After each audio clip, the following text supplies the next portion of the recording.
Vale, buenas tardes, bienvenidos a una nueva clase de procesamiento de datos masivos.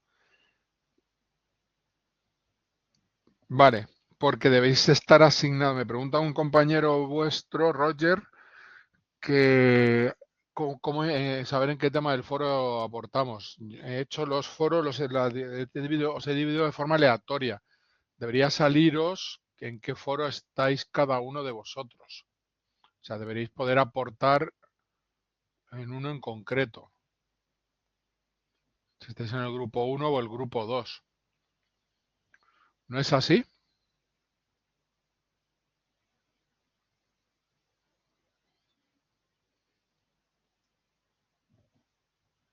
Esa vista no la puedo tener yo. Me haces un favor si lo ves y así lo aclaramos antes de seguir.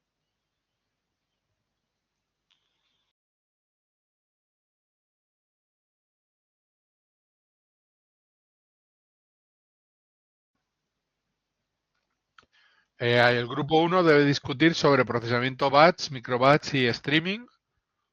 Y el grupo 2 debe de debatir sobre los principales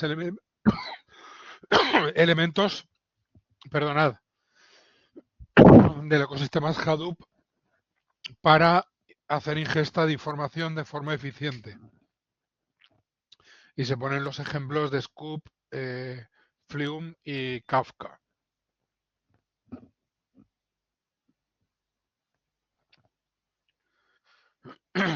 El foro no tiene. A ver, el foro lo tenéis en.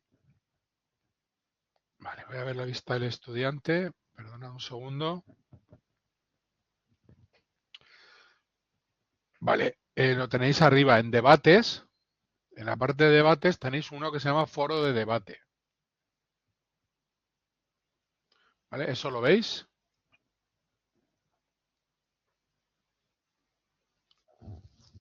Eso sí sale.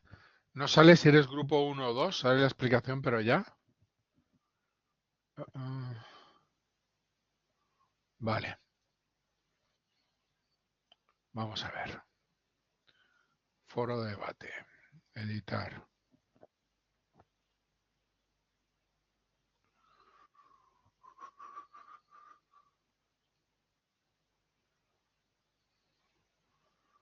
Pues.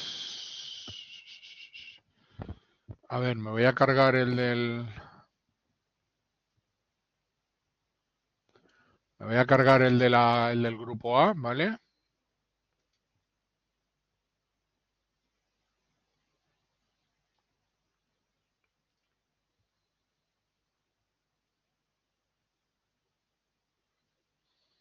No voy a cargar nada, voy a crear otro. Por si acaso, nuevo debate.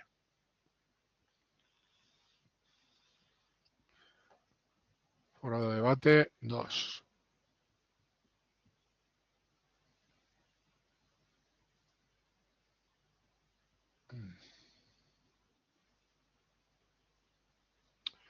Pues.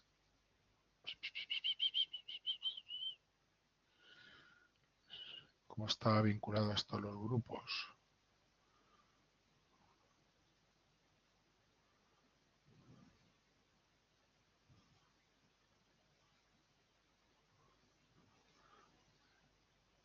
Asignar aleatoriamente. 2.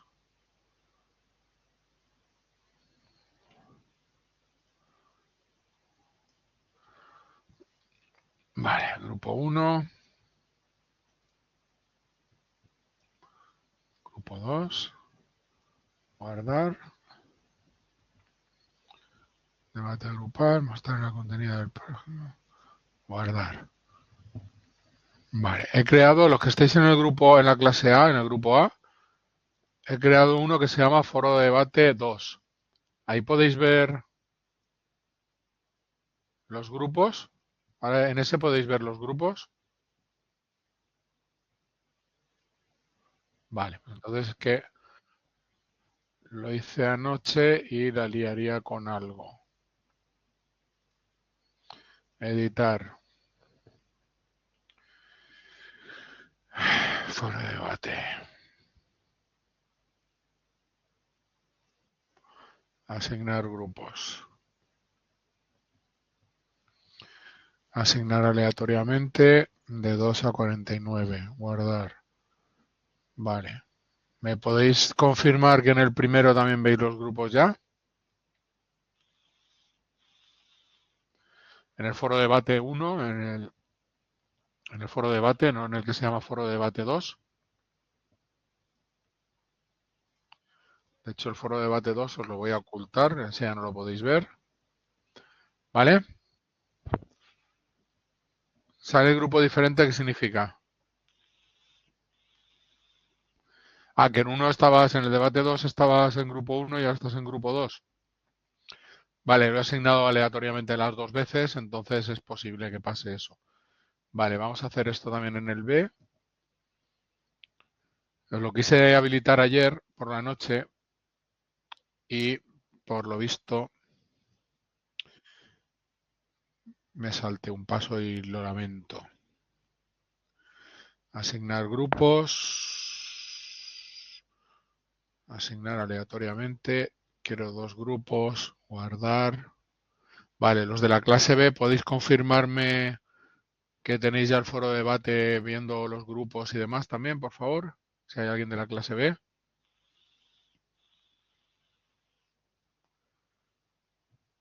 Roberto, ¿estás en la clase B o en el grupo A o en el grupo B?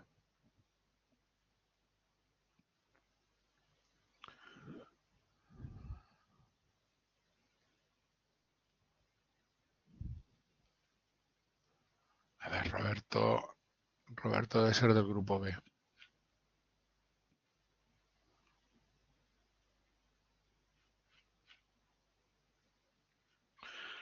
En efecto, Roberto eres del grupo B, lo acabo de actualizar. ¿Vale? No supongas, lo debes tener claro, Roger. O Roger, no sé, Roger, ¿no? ¿Sigue saliendo vacío el qué? ¿Puedes abrir el micro, Claudia? Acabamos antes.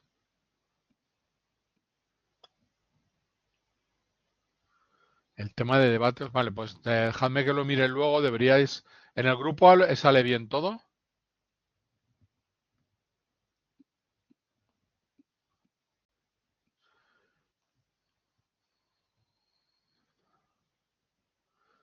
Vale, claro que sale vacío. Vale, va. Sí, voy. Voy.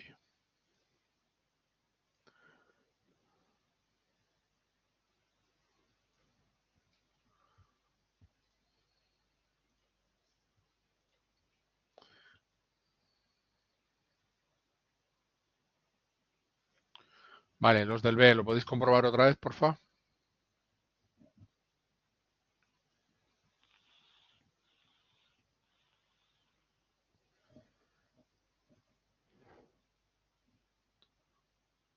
Giovanna, ¿lo miras tú, por favor? Vale, ok. Listo, pues disculpad. Ahora ya debe haber. Roberto, tendrás que salir, lo que te ha dicho alguien antes.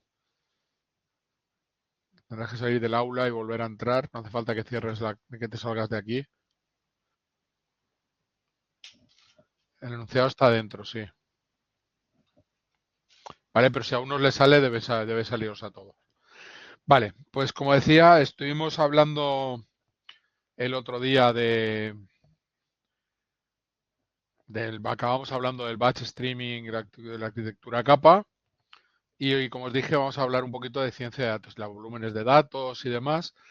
Vale, nuestra vida como ciencia de datos solo tiene sentido, como científicos de datos, como personas humanas, sí, de muchas otras maneras, pero como científicos de datos tiene sentido, o estamos aquí para poder extraer valor de los datos. Si no extraemos valor de los datos, si nuestro trabajo no aporta ningún valor, pues trabajaremos poco o nada. ¿Vale? ¿Y cómo es que obtenemos ese valor de los datos? ¿Vale? Aquí vamos a entrar sobre todo en ciencia de datos, Big Data Analytics, etcétera, ¿vale? Conceptos que aparecen cuando se incorpora el valor. ¿Vale? Básicamente esto consiste en tener un montón de datos y hacer algún tipo de análisis que nos aporte algún valor. ¿De acuerdo? Entonces, con técnicas tradicionales, que es la raya azul, la línea azul, llegamos hasta donde podemos, llegamos hasta aquí. Cuando crecen los datos de forma exponencial, no podemos hacer analítica con las técnicas tradicionales porque llegan aquí.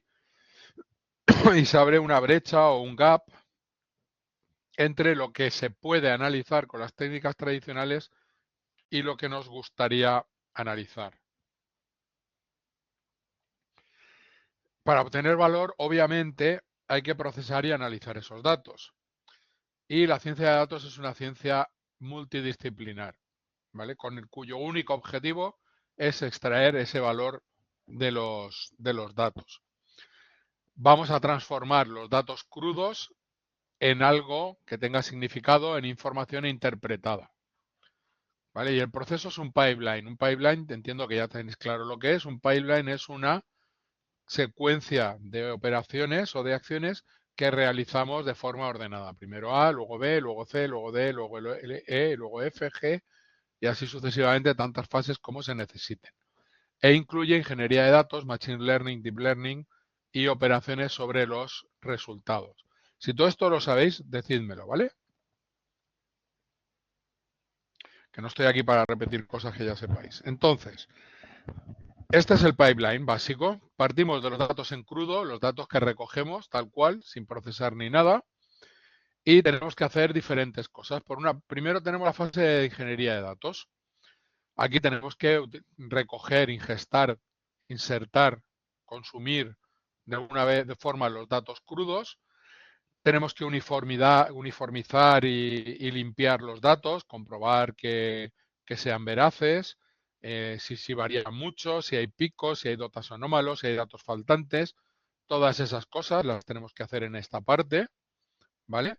Y preparar los datos, hacer las agrupaciones necesarias para prepararlos de forma que puedan ser consumidos por los modelos de Machine Learning o de Deep Learning. ¿Vale? Por ejemplo, un texto se escribe. Tenemos una secuencia de caracteres. Para que lo entienda un modelo de Machine Learning, primero hay que hacer cosas. Lo tenemos que representar de alguna manera porque un texto tal cual no lo entiende un modelo de Machine Learning ni de Deep Learning. ¿Vale? La segunda etapa es la de hacer los modelos. Aquí tenemos que entrenar un modelo con los datos que tengamos. Tenemos que entrenar un modelo para que aprenda los patrones inherentes a esos datos y tendremos que validar el modelo. ¿Esto cómo lo hacemos? Pues generalmente nuestros datos los vamos a dividir en 3 conjuntos de datos y esto creo que no os lo han contado todavía. Normalmente dividiremos nuestros datos en 3 conjuntos de datos, en entrenamiento, en validación y en test. ¿Vale? Y estos datos tendrán que tendremos que asegurarnos de que estos subconjuntos de datos, subconjuntos disjuntos de datos, tengan la misma distribución los datos. ¿Vale? Porque vamos a utilizar en entrenamiento, en el Model Learning, vamos a utilizar los datos de entrenamiento y de validación. Sobre todo si utilizamos Deep Learning. Básicamente, ¿cómo funciona un modelo de Deep Learning? Pues en aprendizaje supervisado, tenemos claro lo que es aprendizaje supervisado, entiendo, ¿vale? Lo vimos el otro día. Tenemos las etiquetas y sabemos lo que queremos predecir. Pues un modelo de Deep Learning funciona con que estos son todos nuestros datos y estas son todas nuestras etiquetas. Los datos de entrenamiento y aquí al lado tenemos unos datos de validación que son más pequeños y sus correspondientes etiquetas. ¿Vale? ¿Qué hace un modelo de Deep Learning? Utiliza todos estos datos para ajustarse, para extraer patrones. Y cuando acaba de consumir todos los datos, el modelo que haya preparado, sea como sea, lo valida contra estos datos que no está utilizando para entrenar.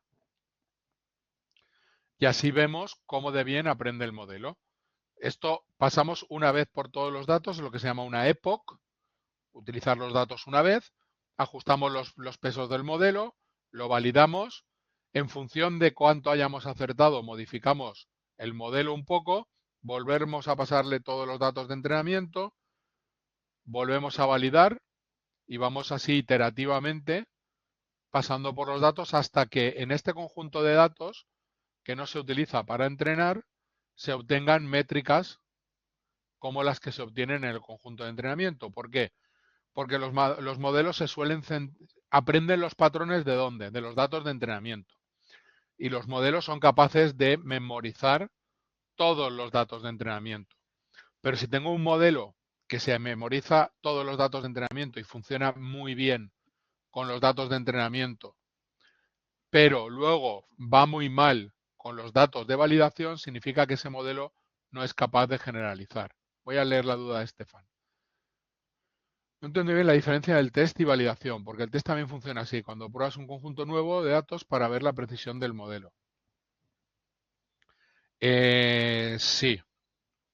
El conjunto de validación, en este caso, el conjunto de validación, Estefan, en las técnicas de Deep Learning, sobre todo, cuando tú entrenas el modelo le pasas tanto el conjunto de entrenamiento como el de validación.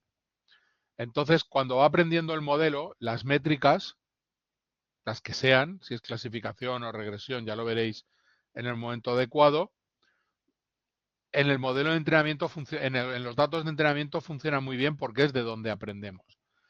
Pero luego, al final de cada época, al final de cada época, de cada vez que utilizamos todos los datos de entrenamiento, que pueden ser millones, sacamos las métricas contra este conjunto de datos.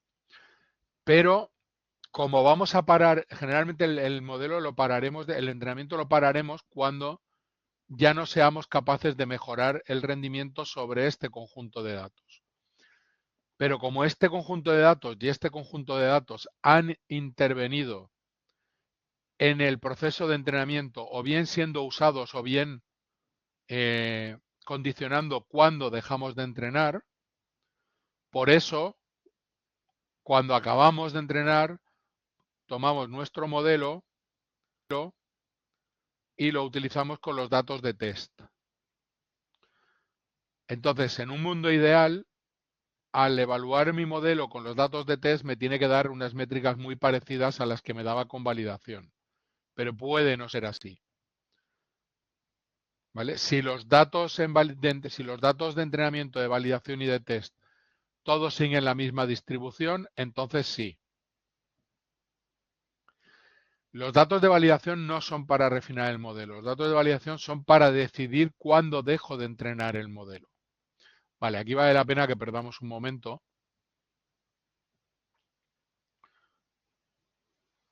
Y os dibujo una gráfica.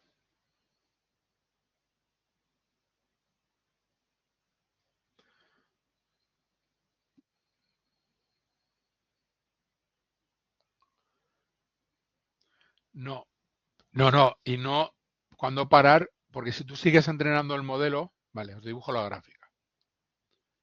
Vale, aquí lo que voy a representar es, por ejemplo, en un problema de clasificación, el accuracy. Un problema de clasificación podría ser un modelo que estamos entrenando para ver, para diferenciar fotos de perros y gatos. Esto es el 1, esto es el 0. ¿Vale? El accuracy total es el 1, es un 100%. Entonces, y estos son el número de epochs. ¿Vale? Las veces que le paso todos los datos al modelo. Entonces, generalmente obtenemos esto. En azul voy a pintar el entrenamiento. El entrenamiento, la curva del entrenamiento generalmente es una cosa así. Hasta que llegamos a 1. ¿Vale? Sin embargo, la curva en validación puede que sea así.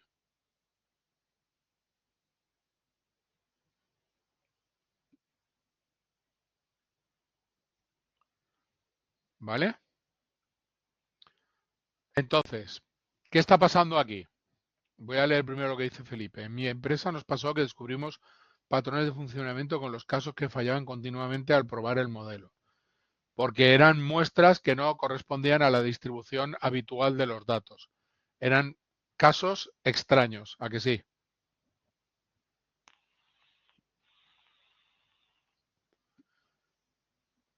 Eran casos extraños.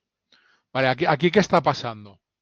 Aquí lo que pasa es que cuantas más épocas entrenamos, cuantas más veces le paso todos los datos al modelo, más en entrenamiento mejor acierta el modelo. ¿Vale? Se está aprendiendo los datos de memoria, podríamos decir. Sin embargo, con los datos de validación llega un momento en que ya no aprende más. No es que no funcione mejor, es que empieza a funcionar peor. Y ¿cuándo deberíamos parar el modelo de entrenar? El modelo deberíamos parar de entrenarlo aquí, en esta época, sea la que sea. ¿Por qué? Porque aquí el modelo sigue aprendiendo los datos de entrenamiento y cada vez funciona mejor. Pero lo que está haciendo es sobreespecializándose en los datos de entrenamiento. Está haciendo lo que conocemos como overfitting, sobreentrenando. Se está ajustando tanto a los datos de entrenamiento que está perdiendo capacidad de generalizar. Sí que sabe predecir sabe, pero predice basurilla. ¿Vale? Cuando se produce overfitting es que los modelos se ajustan demasiado a los datos de entrenamiento. Se aprenden los patrones de los datos de entrenamiento, pero tanto que luego cuando le ponemos datos nuevos funcionan muy mal. Por eso utilizamos el de-test. Nosotros pararíamos aquí y diríamos, vale, pues aquí estamos consiguiendo una accuracy del 80%. Ya sé que no es nuestra escala, pero soy muy malo dibujando. Pues luego nos iríamos al conjunto de datos de test que no hemos utilizado ni para entrenar ni para decidir cuándo paramos el entrenamiento. Y si ahí nos da un 80% también, alrededor de un 80%, entonces el modelo, hemos llegado a donde podemos llegar y el modelo funciona bien el 80% de las veces, lo tenemos que documentar, pero ese modelo ya lo podemos utilizar si acertar el 80% de las veces entra dentro de las especificaciones. Si fuera para uso diagnóstico, pues seguramente no querríamos que uno de cada 5 enfermos se nos escapara, por ejemplo. Y el modelo no valdría y habría que darle una vuelta, ver qué hacemos con los datos, etcétera. ¿Vale? Para eso utilizamos el dataset de test. Y una vez, si funciona bien en el dataset de test y no en el dataset de validación y no funciona bien en el de test, ¿qué significa eso? Lo he dicho 3 veces. Que el conjunto de test, el conjunto de validación y el conjunto de entrenamiento no siguen la misma distribución. Por ejemplo, yo tengo fotos de perros y gatos y cuando separo los conjuntos de datos, resulta que en el de entrenamiento tengo el 50% de fotos de perros y el 50% de gatos. Esto es una P. En el de validación tengo el 50 de gatos y el 50 de perros. Pero el conjunto de datos de test tengo solo fotos de perros. Es posible que por eso fallen, ¿vale? O aquí he metido fotos de elefantes o cualquier otra cosa. No siguen la misma distribución. Como son datos que no siguen la misma distribución, va a fallar mucho. Ahí tenemos que ver si a mí me pasara eso, vería cómo narices he separado los datos. Porque es probable que sea un problema a la hora de separar los datos. Eso te puede pasar, por ejemplo, si tú entrenas para predecir precios de casas y entrenas con un dataset de casas de Valencia que valen entre 100 y 200.000 euros. Y el conjunto de validación también son casas de Valencia que valen entre 100 y 200.000 euros.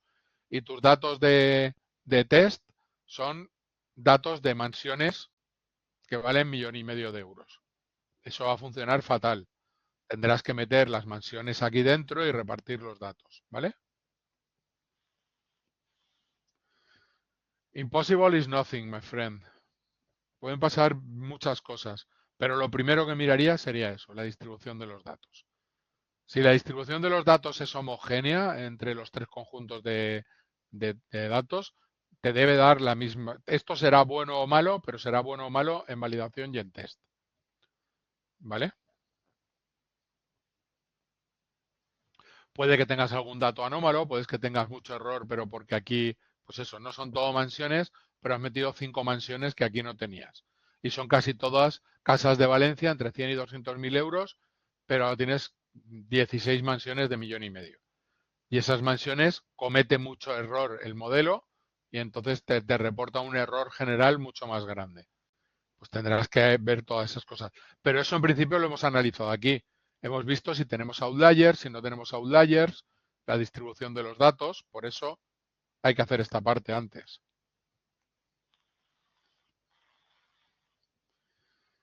Y una vez tenemos el modelo entrenado y hemos validado que funciona bien, entonces ya lo ponemos en producción y podemos hacer cuadros de mando, hacer predicciones de precios, lo que sea. Vale, yo os digo, si os digo que entre esta fase y esta fase hay una de ellas que ocupa entre el 75 y el 85% del tiempo de un proyecto, ¿qué fase diríais que es? Os pongo una encuesta. A ver si así. Eh,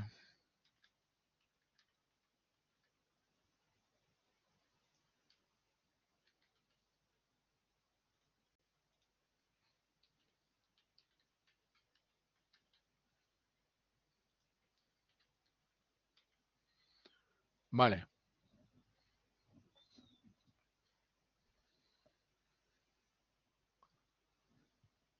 Entre el 75 y el 85% del tiempo, ¿eh? De estas tres fases hay una que ocupa, se lleva entre el 75 y el 85% del tiempo y el esfuerzo en un proyecto de ciencia de datos. ¿Cuál creéis que es?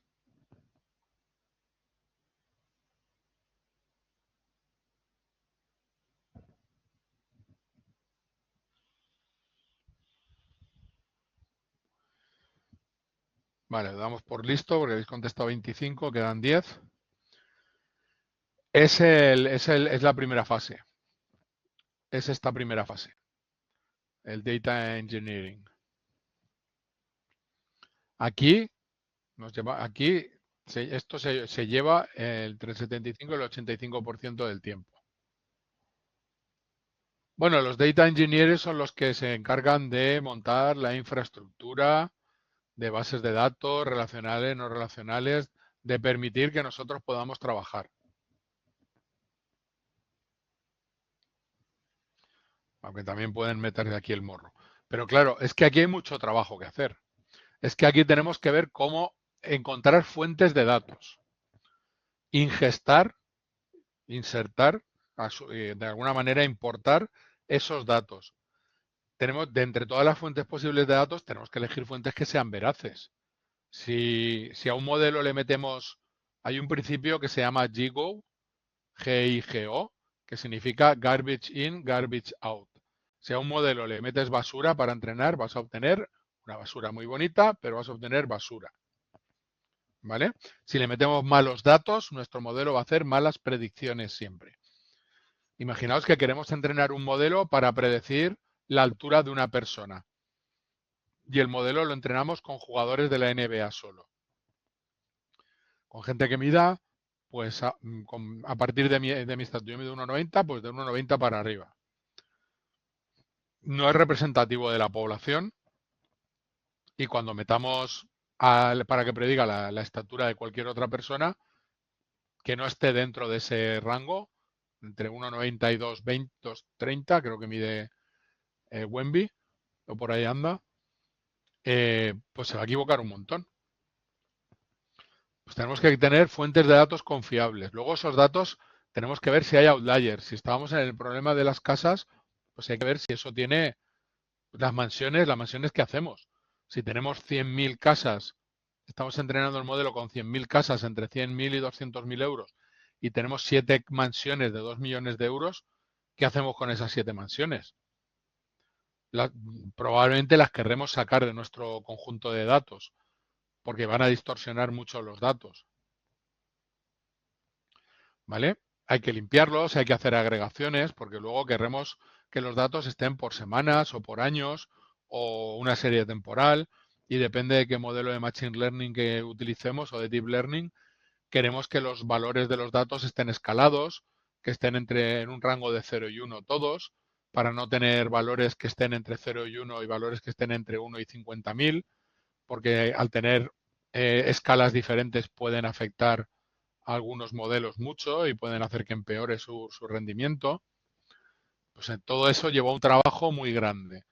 Y aquí se preparan los datos para que estos se dediquen a jugar y hacer modelos y aplicar su conocimiento para obtener el mejor modelo posible y validarlo. Y luego hay otros que se encargan aquí de ponerlo en producción y de generar las visualizaciones, los gráficos, comunicarlo a negocio, etcétera. ¿Vale? Venga.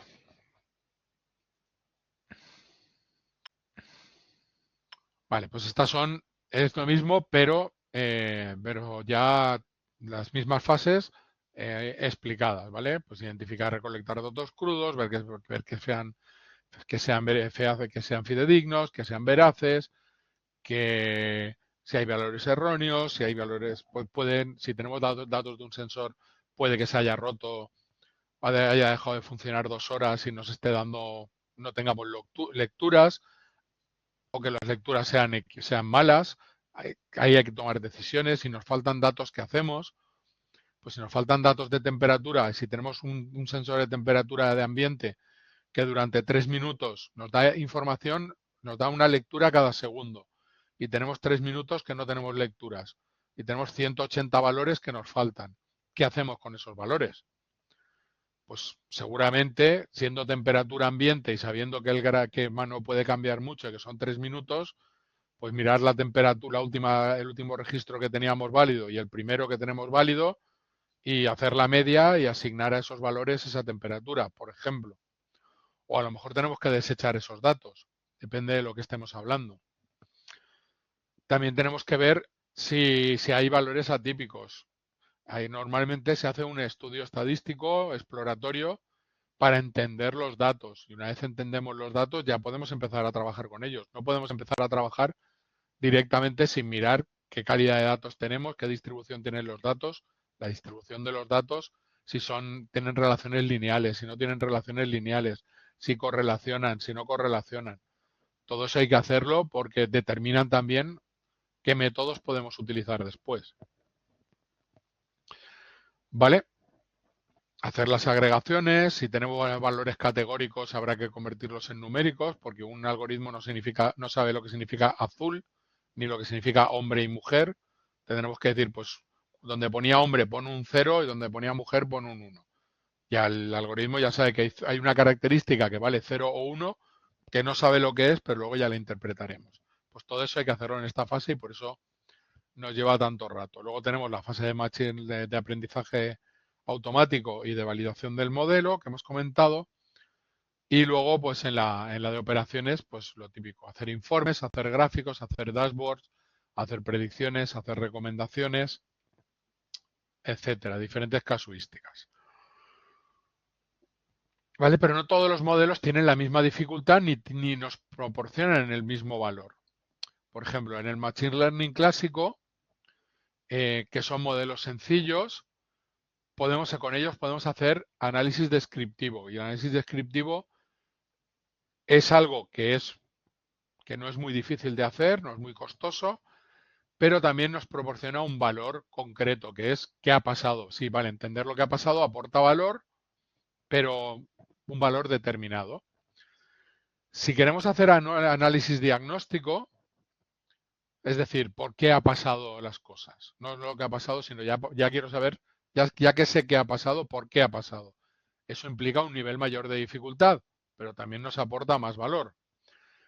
Ya si estamos haciendo predicciones para decir lo que va a pasar, estamos haciendo análisis predictivo, obviamente tiene una dificultad mayor, pero también aporta más valor. Y si podemos hacer análisis prescriptivo, pues esto es lo más complicado de hacer, es mucho más difícil, pero también nos aporta más valor. Por ejemplo, Cuando el COVID nosotros participamos en una competición e hicimos un modelo que se utilizó en la Generalitat Valenciana. Nosotros predecíamos la cantidad de casos que iba a haber por día a una semana, a 2 semanas, a un mes, a 3 meses vista. Y eso era muy útil y funcionaba bastante bien el modelo. De hecho, ganamos la competición. Pero bueno, eso funcionaba muy bien para que pudieran, en presidencia, pudieran decidir qué acciones tomar a cabo. Bueno, pues vale, van a subir los casos, pues cerramos los colegios o cerramos más tiempo, ampliamos más tiempo el confinamiento o hay el uso más de mascarillas, pero sin información relevante al respecto de qué podían hacer. Y el modelo que hicimos nosotros también incluía una prescripción. Y la prescripción lo que hacíamos era poner todas las intervenciones no farmacéuticas. Las intervenciones farmacéuticas era vacunarse, no había vacuna disponible entonces. Las intervenciones no farmacéuticas eran eso, restringir, cerrar los colegios, cerrar los puestos de trabajo, restringir la movilidad, el uso de mascarillas obligatorio o no.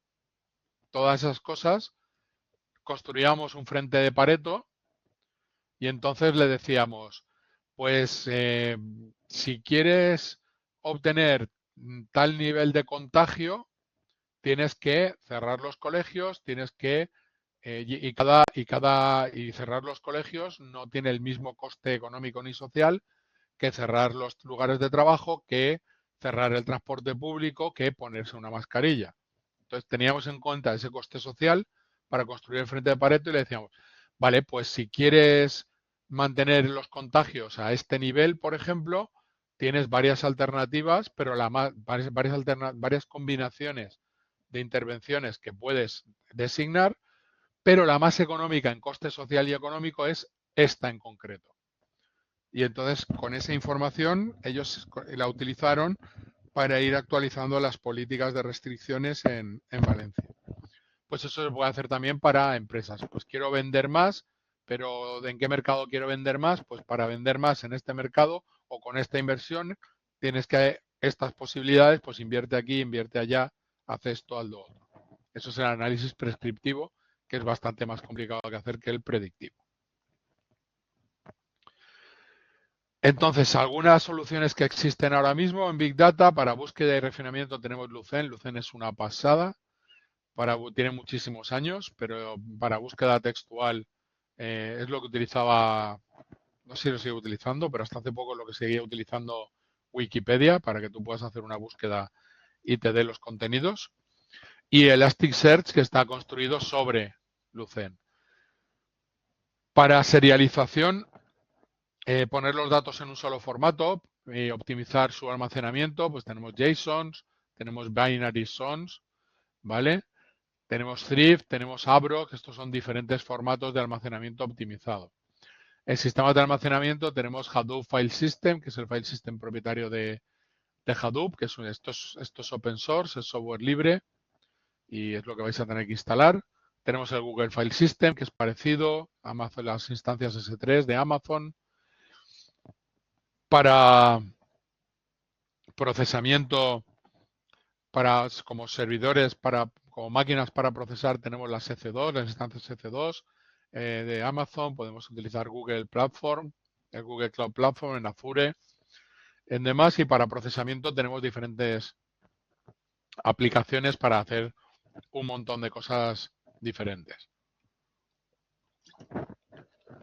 Desde motores de procesamiento en distribuido, como Spark, MapReduce o Flink, a bases de datos, a coordinadores, a ingestores de datos, etcétera. ¿Vale? Para análisis y BI tenemos diferentes soluciones también, para lenguaje natural, de procesamiento en el lenguaje natural también, para deep learning y para visualización, pero con todo esto podemos pasar un poco por encima. Y esto es un gráfico que no es solo para ver, es para hacernos una idea del orden de magnitud de las aplicaciones que existen. Y esto es solo una muestra, existen muchísimas más. Sé que no se lee y el objetivo es que no se lea, el objetivo es dar un una idea de cuánto. Si os vais a la web del proyecto Apache, que es donde está todo el software open source relacionado con Big Data, veréis que hay una cantidad muy, pero que muy grande de proyectos vivos, otros muertos, pero de proyectos vivos. Y el stack para hacer analítica de Big Data, de datos grandes o de Big Data, de forma genérica, es este. ¿Qué necesitamos? Pues necesitamos un almacenamiento. Y almacenamiento generalmente distribuido, HDFS. ¿Vale? Almacenamiento en muchísimos nodos. Y luego necesitamos algún tipo de base de datos que se pueda almacenar de forma distribuida. Por ejemplo, Mongo. Luego necesitamos un gestor de recursos. ¿Vale? Este es el gestor que administrará los recursos de todo el clúster. Sabrá cuántos nodos tenemos, cuántos procesadores hay en cada nodo, la memoria que hay en cada nodo, el disco duro que hay en cada nodo, cuánta información hay, dónde está repartida la información, etcétera. ¿Vale? Este es el que hace que todo funcione. Luego tenemos diferentes motores de ejecución. Y aquí podemos tener Spark, Flink o MapReduce, que son MapReduce y Spark son los dos que vamos a trabajar. Luego podemos tener o no algún tipo de motor de procesamiento de grafos. Y esto, por ejemplo, se puede hacer en Spark. Podemos tener también procesamiento en streaming. Y sobre el motor de ejecución se puede hacer o machine learning o se pueden utilizar lenguajes de scripting como Python para lanzar queries o lanzar aplicaciones. Entonces, en el almacenamiento, vamos a ver todo esto es un poco por encima también. El almacenamiento tiene que ser muy eficiente, ¿vale? Y para que sea eficiente lo conseguimos haciendo que todo el almacenamiento esté realizado de forma distribuida. Ya entraremos en lo de replicar bloques y demás, pero que sea distribuido lo hace muy eficiente y lo hace tolerante a fallos. En las bases de datos, pues si son SQL, queremos que sean ACID, que mantengan las propiedades ACID. Lo que pasa es que las no SQLs, generalmente al estar distribuidas, no cumplen las propiedades ACID, cumplen las propiedades base, ¿vale? Que son basically available, soft state y eventual consistency. Esto es importante conceptualmente, no digo al nivel del curso, porque si lo tenemos todo distribuido y replicado, si yo tengo un dato, si yo quiero meter este dato en el clúster de Hadoop, ese dato se va a replicar 3 veces en 3 nodos diferentes. Estos son 3 nodos de mi clúster. Y este es el dato, y está aquí y está aquí. ¿Vale? Todo es el mismo dato. ¿Esto qué me permite? Me permite que si yo quiero leer datos, tengo aplicaciones que están leyendo ese dato, que lo puedan leer de aquí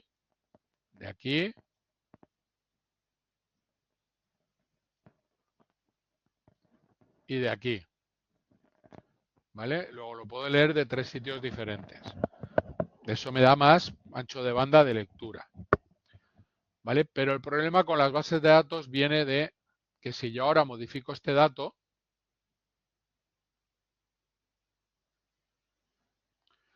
y quiero leer este dato, este está modificado, este no está modificado y este no está modificado. A eso es a lo que nos referimos con consistencia eventual. Eventualmente, al modificarlo, el gestor de recursos, alguien le dirá, oiga, que este dato se ha modificado y eventualmente se modificará este también y se modificará este también y ya volvemos a tener consistencia. Pero por un tiempo no tenemos consistencia en nuestros datos, ¿vale? Pero eventualmente la tendremos. Vale, gracias, Estefan. Venga, guay. Vale, Y tenemos diferentes modelos, como ya vimos, de clave valor, de bases de datos columnares, de grafos o de documento. Vale, cuando esté soltándose cuando esté contándoos algo que ya sabéis, por favor, como ha hecho Estefan, decídmelo, ¿vale? El administrador de recursos es muy importante. Pensad en que en un clúster podemos tener cientos de nodos y cada nodo de esos puede fallar, ¿vale? Entonces el administrador de recursos tiene que detectar que falla el nodo X. Tiene que saber qué se estaba ejecutando en ese nodo. Tiene que saber qué datos había almacenados en ese nodo. ¿Para qué? Pues para relanzar las operaciones que se estuvieran ejecutando en ese nodo, en otro nodo cualquiera, y copiar los datos que tenía en ese nodo en otro nodo. De forma que si ahí tenía un bloque de datos X, si se cae ese nodo, me quedan 2 copias del dato X, pero debo tener 3. Entonces, en algún otro sitio, en algún otro nodo del clúster, se tiene que replicar esa información para llegar a ese nivel de réplica. ¿Vale? Motores de ejecución son los que hacen estos motores de ejecución como MapReduce, Spark y Flink se ejecutan en modo distribuido. ¿Vale? Y ya veremos la programación cómo va. Vale. Los lenguajes de scripting son programación de bajo nivel para motores de ejecución. Esto no resulta fácil. Programar MapReduce, imaginaos que tenéis en un clúster y tenéis que programar desde cero. Lístame dónde están todas las copias del fichero que quiero procesar. Vale, lanza el trabajo en este nodo. Está en el nodo 1, 17 y 23. Bueno, el 3, el 17 y el 23. Así son todos números primos. Vale, pues ya sé que están ahí. Lanza esta parte aquí, esta otra parte allí, esta otra parte allí. Y luego recoge los resultados. Eso es complicado de utilizar, de programar.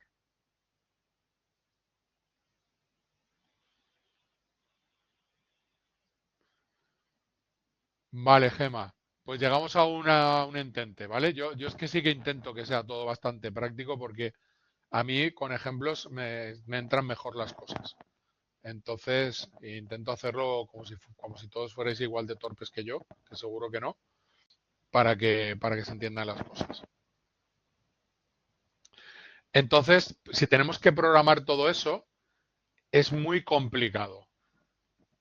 ¿Qué se proporciona? Pues los motores de ejecución lo que proporcionan son lenguajes de alto nivel que simplifican mucho las cosas. Y eso, cuando acabemos en 5 minutos, en 10 minutos que acabemos esto, lo vamos a ver. Vamos a ver las implicaciones que tiene esto. ¿Vale? Programaremos en alto nivel y toda la problemática que implica estar ejecutando eso en un clúster va a ser transparente para nosotros. Eso nos lo va a facilitar la vida los motores de ejecución.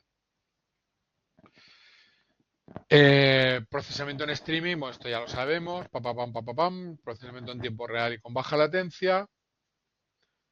No hay mucho que explique añadir aquí. Procesamiento de grafos, lo mismo. Y además os conté ya el otro día el caso de los agentes de la compañía de seguros. ¿Vale? Si queremos procesar grafos, no todo se puede procesar con lo mismo. Por ejemplo, MapReduce, que vamos a ver en un momento, no es ideal para procesar grafos. Tenemos que buscar otros frameworks. Si nuestra información está en formato grafos, tenemos herramientas como GraphX, que la tenéis en Python, para poder procesar información representada mediante grafos. Son librerías que tienen métodos especializados en hacer operaciones sobre grafos. Si nosotros tuviéramos que utilizar MapReduce, tendríamos que toda la lógica del grafo deshacerla para poder utilizarlo. Pero vamos, que no va mucho más allá, tampoco tiene más importancia. Y también proporcionan herramientas de Machine Learning para poder ejecutar en entorno distribuido.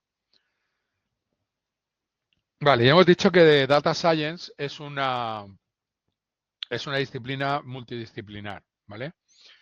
Entonces, aquí tenemos un data scientist, es parte del equipo de análisis de datos, pero en el equipo de análisis de datos también vamos a necesitar alguien que conozca alguien que sepa de visualizaciones, tendremos que necesitar alguien que sepa del negocio, del problema que estamos trabajando, necesitaremos a alguien que sepa de bases de datos y un poquito de infraestructura y nosotros colaboraremos con todos. Básicamente, igual necesitamos también un ingeniero de Machine Learning.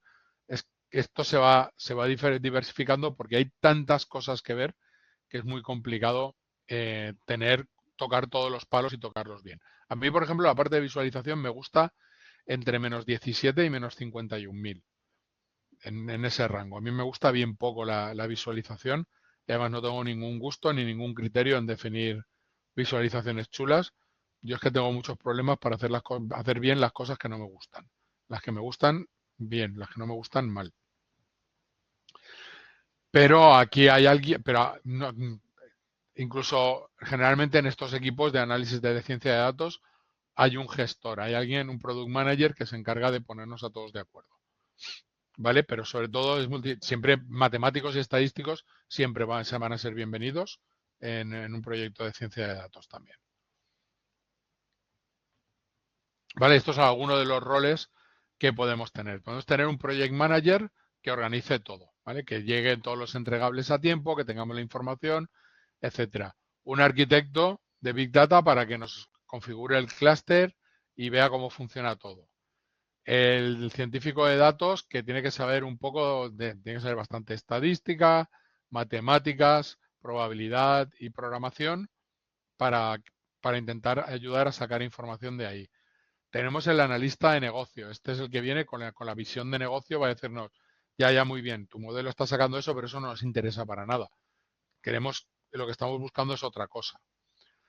Tenemos el especialista de integración de datos o el Data Architect, que es el que se encarga de mantener las bases de datos o también de hacer los procesos ETL, ¿vale? Que también podemos hacer nosotros aquí como científico de datos. Tenemos también algún rol de desarrollador, alguien que pique código y lo pique muy bien.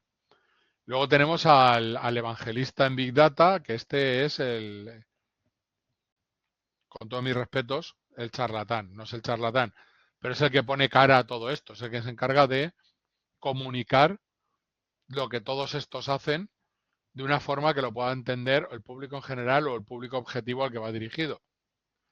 ¿Vale? Nosotros no podemos hacer un proyecto de esto e ir al CEO de una empresa y empezarle a hablar de cosas técnicas. Tenemos que decirle, y esto es bueno para tu empresa porque vas a conseguir mejorar en tu eficiencia, vas a reducir costes operacionales, vas a aumentar ventas, vas a aumentar un margen, esas cosas.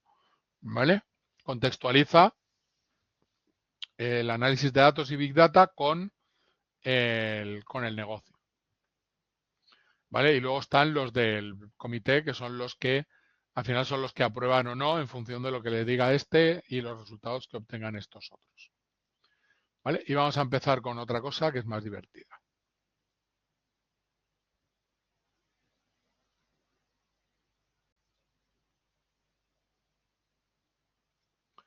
Vale, vamos a empezar con un problema de ejemplo para ilustrar lo que es la computación distribuida o el cálculo distribuido. Vale, imaginad que tenemos un censo de un país y tenemos 1.000.000 de papelitos como este. ¿Vale? Esto es una hoja censal donde tenemos los diferentes datos y entre ellos pues la ciudad en la que reside cada persona. Y suponed que en vez de tener 10.000, que tenemos 1.000 empleados. ¿Vale? Aquí os voy a pedir un ejercicio de colaboración, si sois tan amables.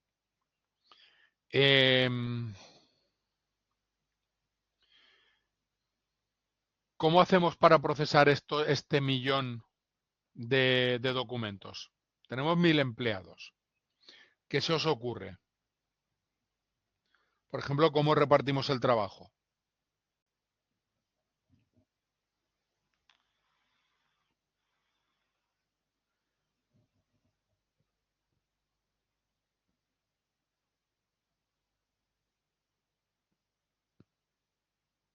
Gema, que ha sido la última en hablar. Por zonas y grupos, tratar de organizar líderes. Vale, de momento no estamos sacando trabajo. Por zonas y grupos no podemos, no sabemos, tenemos 1.000.000 de papeles. Imaginaos una pila de papeles de un millón de papeles.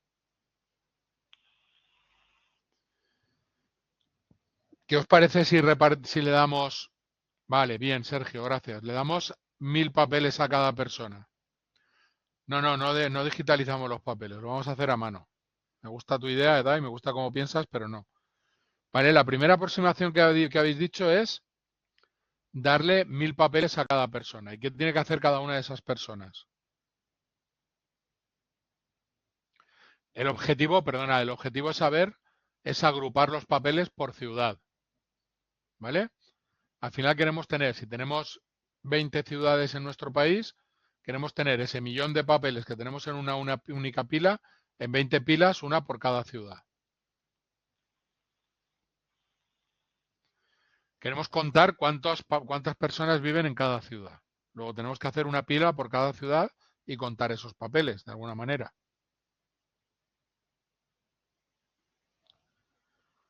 Yo lo que veo es que tenemos 1.000, cada uno tiene 1.000 papeles, pues va mirándolos y hace su cuenta parcial.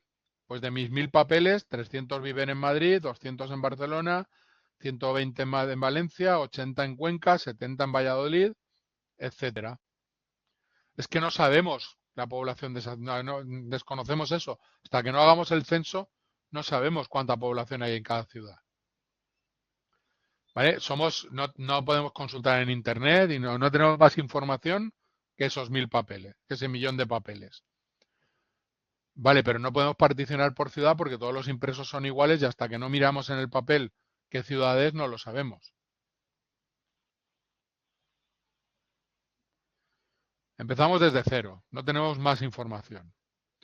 No, pues, no sabemos si están, a lo mejor no los han entregado, pues los ha traído el camión en cajas de cada ciudad y las ha puesto ahí encima todo. El caso es que nos han dado una pila de 1.000.000 de documentos que no sabemos qué orden tienen.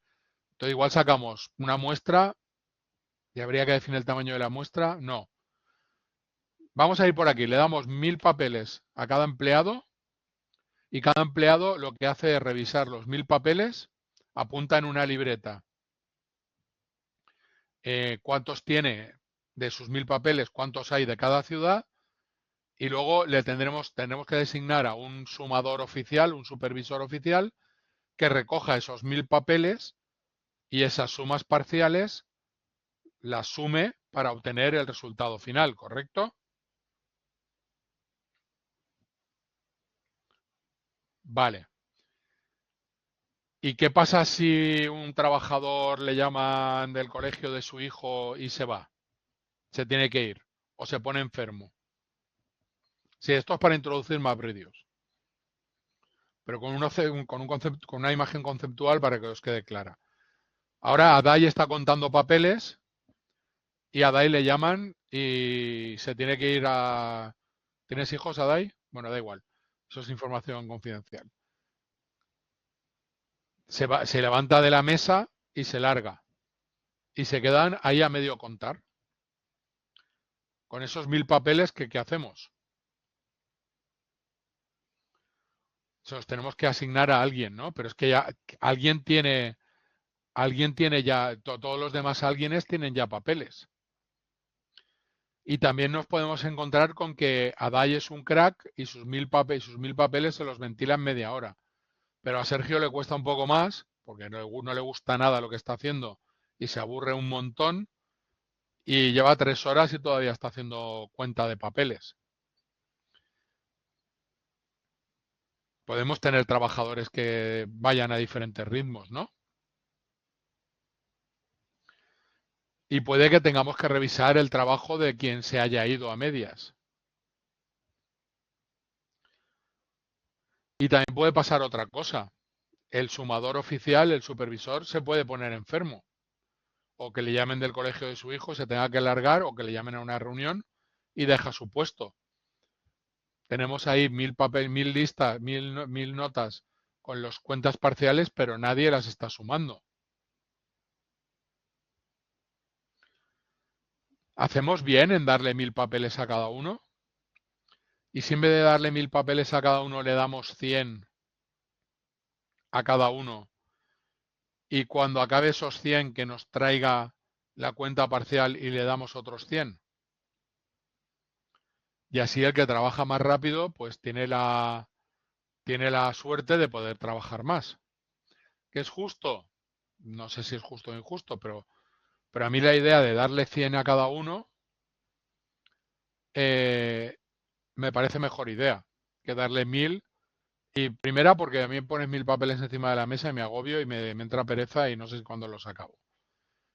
Segundo, porque con 100, si alguien se tiene que ausentar, puede que ya haya acabado algún paquete de 100 y eso no lo tenemos que volver a contar todo.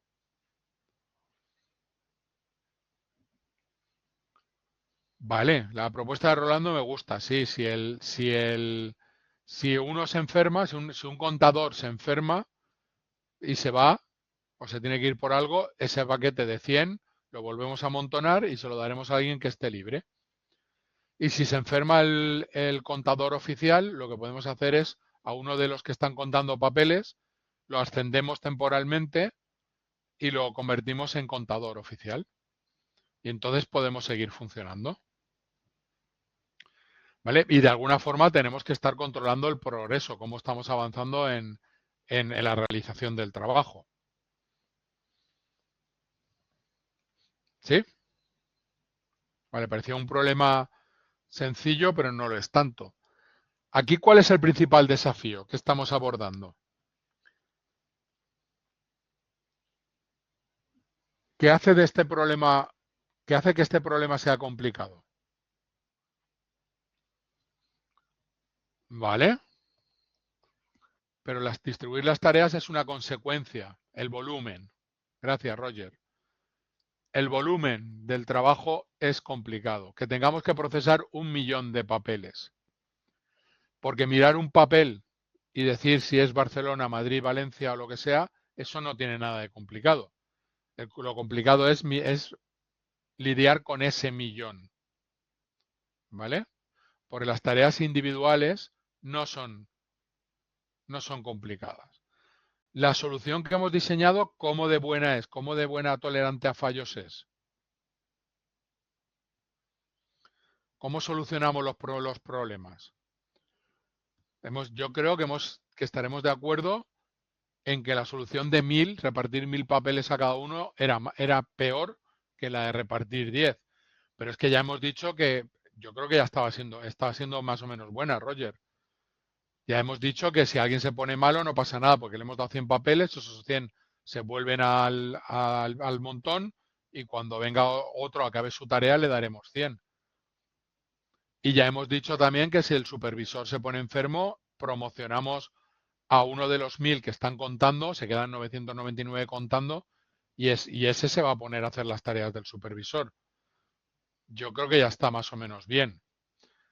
El balanceo de cargas entre los empleados ha mejorado de 1000 a 100 y si hay un empleado que es más rápido, si tenemos un nodo que tiene más procesador, más potencia de cálculo, más memoria y procesa el mismo bloque de información más rápido, a ese procesador ya no estamos esclavizando humanos, ya son máquinas, a ese nodo le podemos mandar otro bloque de datos para que lo procese.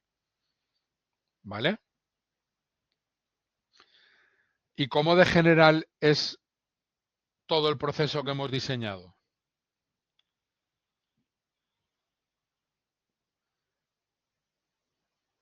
¿Es general o es específica para un caso en concreto? Y no hablo ya solo de la tarea concreta, sino de las complicaciones que nos dan. General, ¿vale? ¿Vale? Pues esto es una aproximación a una tipología de problemas donde la complicación no viene dada por la dificultad de las tareas que vamos a realizar, sino del volumen de datos que vamos a procesar. ¿Vale? Y todo esto que hemos hablado de cuántos datos tenemos, si uno se pone enfermo, ¿qué hacemos con eso? Si se pone enfermo el supervisor, ¿qué hacemos con eso? Con todo eso, a mí me gustaría no tener que lidiar con todo ese problema. ¿Vale? ¿No sería mejor si hubiera algún tipo de sistema que se encargara de todo eso? De identificar de que cuando un nodo acabe de procesar le dé más datos. De que si un nodo se cae, pues se distribuya la información a otro nodo para que se siga procesando en otro sitio. Que si se cae el supervisor, que otro nodo ocupe su lugar. Toda esa lógica es lo que está complicando el problema. Idealmente, ¿qué queremos hacer? Decirle al sistema, decirle, cuenta cuántas personas hay por cada ciudad. Pues eso es lo que nos proporciona MapReduce. Eso es lo que nos da el motor de ejecución de MapReduce. ¿Vale? El motor de ejecución de MapReduce, el sistema, se va a encargar de dividir la carga, de asignar las tareas, de gestionar si se caen nodos, si no se caen nodos, de recibir las hojitas intermedias con las cuentas parciales que ha hecho cada empleado, de los resultados parciales de procesar datos en un nodo, de gestionar los supervisores. De todo eso se va a encargar MapReduce. De forma que nosotros solo programaremos 2 o 3 scripts, ya veremos, en los que diremos, esta es la información que tenemos, de aquí quiero procesar de todo nuestra hoja censal, solo quiero procesar la parte de la ciudad y lo que tienes que hacer es contarlas.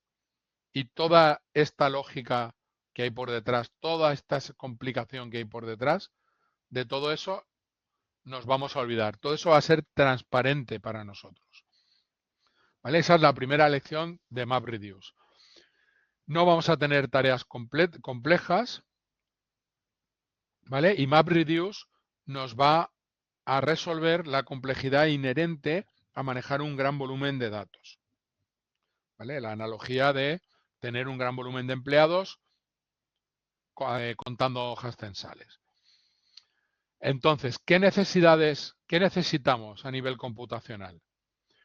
Vale, pues necesitamos escalar grandes volúmenes de datos de forma horizontal. ¿Vale? Vamos a tener miles de máquinas, miles de empleados, con decenas de miles de discos duros donde van a estar guardados los datos, donde van a estar las hojas censales.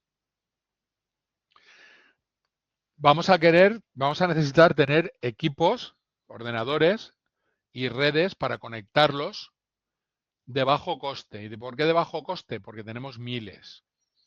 ¿Vale? No podemos poner miles de máquinas de 1 millón de euros cada una. Tendremos miles de máquinas lo que llamamos commodity, que tienen un coste de aproximadamente unos 2.000 euros y van cambiando. ¿Vale? Y cada vez por 2.000 euros tenemos mejores máquinas, obviamente. No son máquinas malas, pero no son superordenadores. ¿Vale? Y ya que son equipos y redes de bajo coste, ¿qué sabemos que va a pasar? Pues que se van a estropear, se van a romper, tanto las máquinas como los discos duros. Y que vamos a tener elevadas latencias en la red. ¿Vale? Esto es consecuencia de pagar equipos y redes de bajo coste. ¿Qué más vamos a necesitar?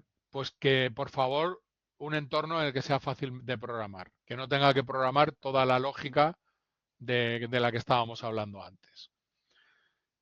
¿Y qué más que vamos a querer? Que tenga tolerancia a fallos de forma automática. Que me dé igual, ya que voy a tener muchas máquinas y se van a estropear, no me quiero enterar de eso, por favor. En un mundo ideal, yo no quiero enterarme de que se han roto máquinas. Bastante ambicioso todo, ¿correcto? Pues esto es lo que hace MapReduce, ¿vale? Nosotros cada colorcillo identifica una ciudad, ¿vale? De las que teníamos en el censo. Y esto es cada uno de los contadores que teníamos. Ahora es un ordenador, ahora es una máquina. Será una máquina virtual, pero es una máquina. ¿Vale? ¿Qué hace esto? Lo que hace es filtrar y contar. ¿Vale? Esto es una representación, una abstracción. Aquí lo primero que hacemos es filtrar y apilar. Los azules aquí, los verdes aquí, los grises aquí, los grises más oscuros aquí, los naranjas aquí. Y luego alguien cuenta. ¿Vale? Alguien dice, vale, pues todos los azules los cuento 1, 2, 3, 4, 4. 1, 2, 3, 4, 4, 3, 3, 1, 1, 4, 4. Ya hemos contado. ¿Vale? Entonces necesitamos dos procesos. Uno que formatea la información y otro proceso que hace la cuenta parcial. ¿Vale? Todo esto sería dentro de un nodo. Todo esto se hace dentro del mismo nodo. O no, o se puede hacer en nodos diferentes. Pero esto es lo que identifica, esto es lo que caracteriza a MapReduce. ¿Vale? De hecho, no todos los empleados hacen lo mismo. Hay unos empleados que filtran y otros empleados que cuentan.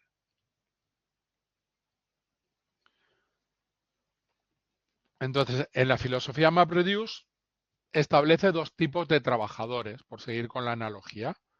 ¿Vale? Los clasificadores y los que toman los documentos clasificados y los agregan mediante alguna función. Sumar, máximo, mínimo, contar, promediar, lo que sea. ¿De acuerdo? Y los vamos a llamar así, de esta manera. Vamos a llamar map y reduce. ¿Vale? Tendremos un mapper, uno que hará map y un reducer que lo que hará será reduce. El mapper recibe información y produce uno o más pares clave-valor. ¿Vale? El map recibirá la hoja censal, extraerá, parseará la hoja censal, extraerá la ciudad y emitirá una tupla clave-valor. ¿Qué clave será esta en el caso de las ciudades? El nombre de cada una de las ciudades. ¿Vale? Si procesa una hoja que es de Barcelona, dirá Barcelona. ¿Y qué valor pondremos en este caso de que queramos sumar? Pondremos un 1. Una hoja de Barcelona. ¿Vale? Y el reduce que hará, tomará todas estas claves valor que ha emitido el map y aplicará alguna función de agregación. En este caso, como queremos sumar, nuestra función de agregación será una suma. ¿Y cómo hace esa función de agregación? Pues esa función de agregación le hace por clave. Es decir, este emitirá Barcelona 1, Barcelona 1, Valencia 1, Valencia 1, Madrid 2, Madrid 2. Y este que hará, tomará todas las de Barcelona y las procesará juntas dando un resultado. Tomará todas las de Madrid y las procesará juntas dando un resultado. Tomará todas las de Valencia y las procesará juntas dando un resultado. Como hemos puesto un 1, lo único que haremos será sumar los valores de cada tupla que nos llegue de entrada. ¿Vale? ¿Lo pillamos?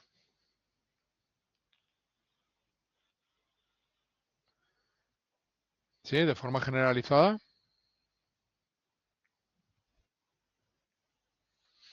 Venga, venga, vale. Pues vamos para allá.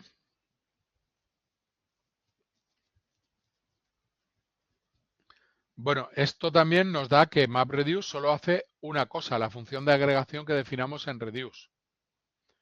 Si necesitamos hacer cosas más complicadas, lo que podemos hacer es encadenar funciones MapReduce, MapReduce, MapReduce, MapReduce. Pero bueno, vamos. Vale, entonces, Resumiendo, ¿qué es MapReduce? Es un modelo de programación de datos en paralelo diseñado para funcionar con escalabilidad y con tolerancia a fallos en grandes sistemas distribuidos con hardware commodity, ¿vale? Con hardware de bajas prestaciones. ¿Qué hace? Pues combina operaciones map y operaciones reduce con una implementación asociada.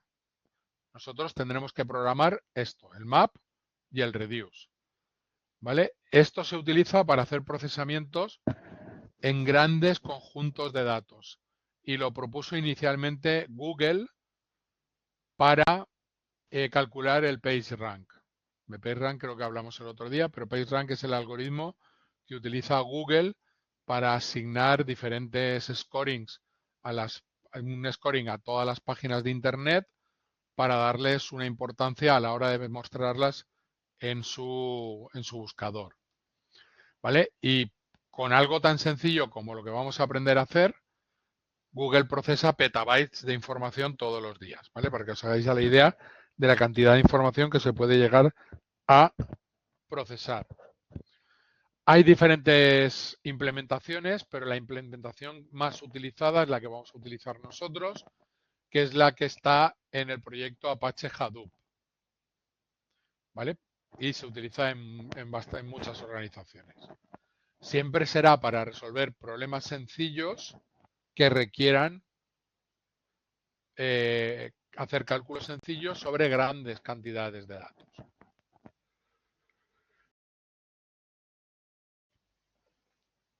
Como os decía, en Google se utiliza para calcular los índices de PageRank para su buscador, para hacer clustering de artículos en Google News, para buscar rutas en Maps, para hacer traducción estadística. Aquí ya no se utiliza, ahora ya se utilizan los modelos de lenguaje.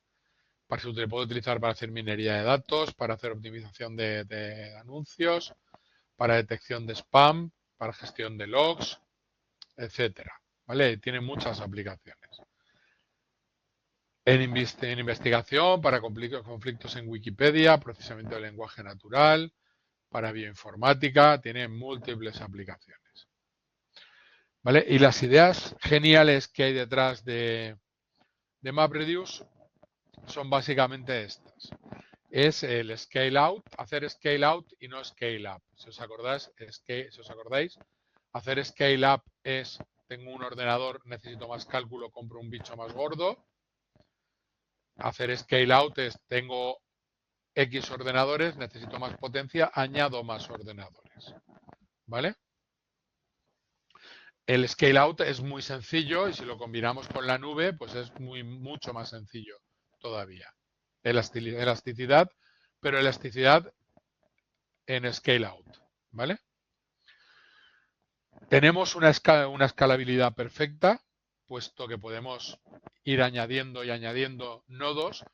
Y lo divertido de todo esto es que el mismo código, el código que vamos a utilizar y vamos a probar en nuestro PC en un solo nodo, el mismo código funciona en un clúster con 10 nodos, con 1000, con 50.000, con 2 millones, con el número que sea de nodos.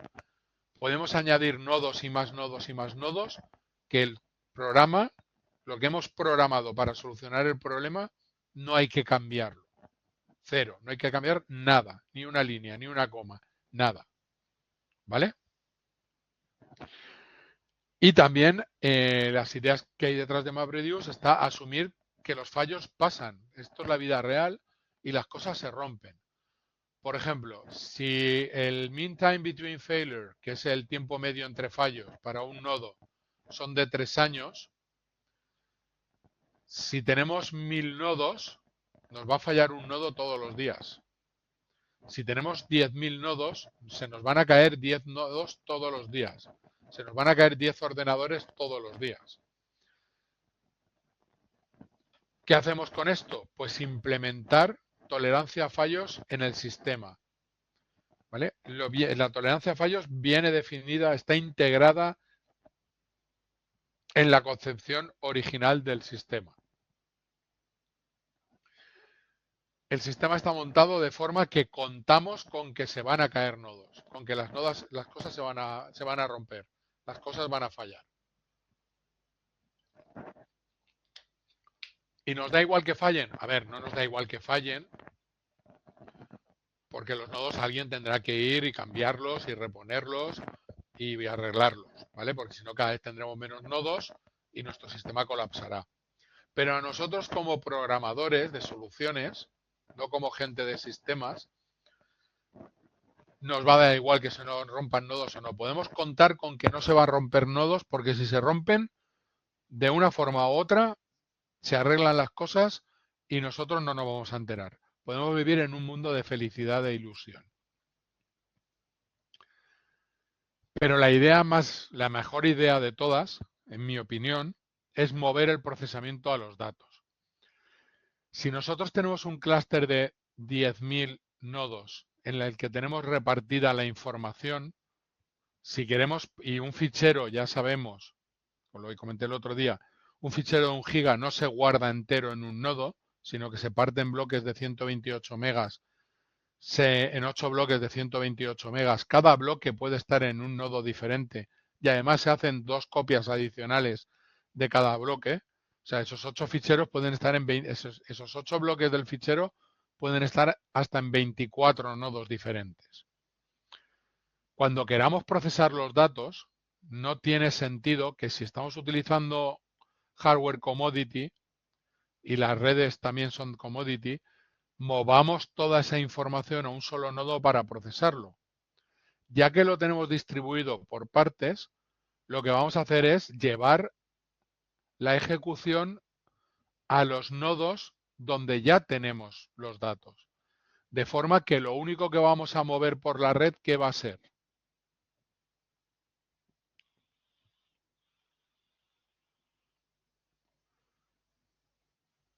Los resultados, las agregaciones, las cuentas parciales. ¿Vale? Solo vamos a mover las hojitas con las cuentas parciales de cuántos había en cada ciudad. Pero el millón de folios, el millón de registros censales, estaban divididos en bloques de 100 y estaban en diferentes mesas ya. Y en cada mesa había alguien ejecutándose. Había alguien para contar. ¿Vale? No vamos a mover los datos. Esa me parece A ver, todas son importantes, pero esto es una idea genial. Hacer que no fallen las cosas. Hacer el scale out está bien, es una idea muy buena. Que la escalabilidad sea perfecta es maravilloso. Diseñar todo con tolerancia a fallos está muy bien. Pero esto es un pedazo de idea. Esto es decir, vale, pues siempre se había hecho mover los datos a un sitio y calcularlos y consumirlos. Esto de llevarla el procesamiento donde están los datos, esto es una idea genial. ¿Vale? Y otra idea genial que tienen es esconder todos los detalles del nivel del nivel de distribución, del nivel de sistema, esconderlo a los desarrolladores de aplicaciones. Entonces los desarrolladores de aplicaciones tienen que hacer buenas aplicaciones solamente, ¿vale? Porque hacer programar una aplicación para un sistema distribuido o paralelo es difícil, es muy difícil, porque normalmente hay dependencias entre los datos y tienes que tener en cuenta qué datos necesitas para poder calcular qué cosas y tienes que distribuirlos eficientemente. Yo lo hice en cuarto o en quinto de la carrera, me encantó, pero de hecho creo que es la asignatura que más me gustó, pero aquello era difícil, aquello era muy complicado. Entonces, ¿qué hacemos? Pues dejar que los desarrolladores se dediquen a hacer lo que saben, que es desarrollar, y que sea el framework, que sea el motor de ejecución MapReduce el que maneje todos los problemas derivados de la distribución, del archivo distribuido, de la distribución de las tareas y de los fallos que puedan ocurrir. ¿Vale? Entonces, si entramos un poquito más en detalle y por unificar, vamos, esto se puede hacer en... Vale. Es que a lo mejor no es la mejor de las ideas. Vale, tú imagínate que tienes un documento de texto que pesa 1 giga, ¿vale? Y ese documento de texto, a ver si encuentro una que esté más blanca, que tenga más trozo blanco, por rayar aquí. Vale, tengo un documento de texto que pesa 1 gigabyte y lo almaceno en mi clúster, ¿vale? Y lo almaceno en bloques de 128 megas, porque es la forma en que se almacena en mi clúster. Esto da 1 giga dividido esto son 8, ¿vale? 8 bloques.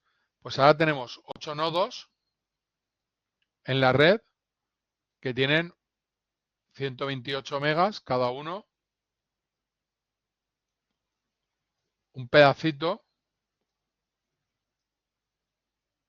de ese fichero.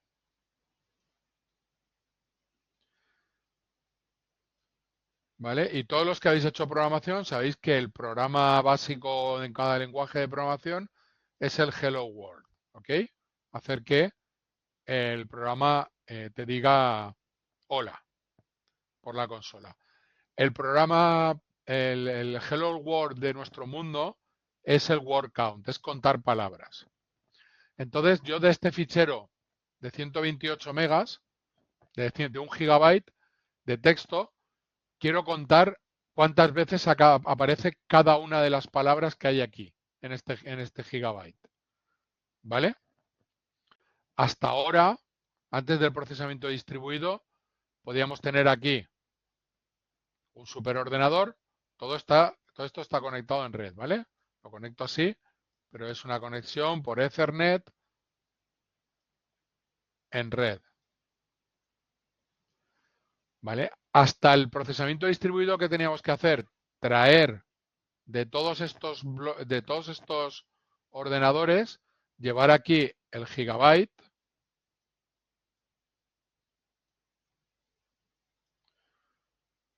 y contar palabras. ¿Qué haríamos? Pues tendríamos todo el fichero de texto, lo leeríamos, lo tokenizaríamos. ¿Sabéis lo que es tokenizar?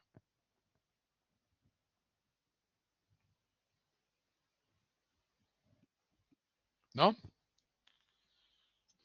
Vale. Si yo tengo la frase mi mamá me mima mucho.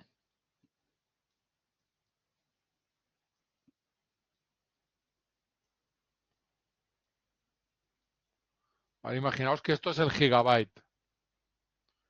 ¿Vale?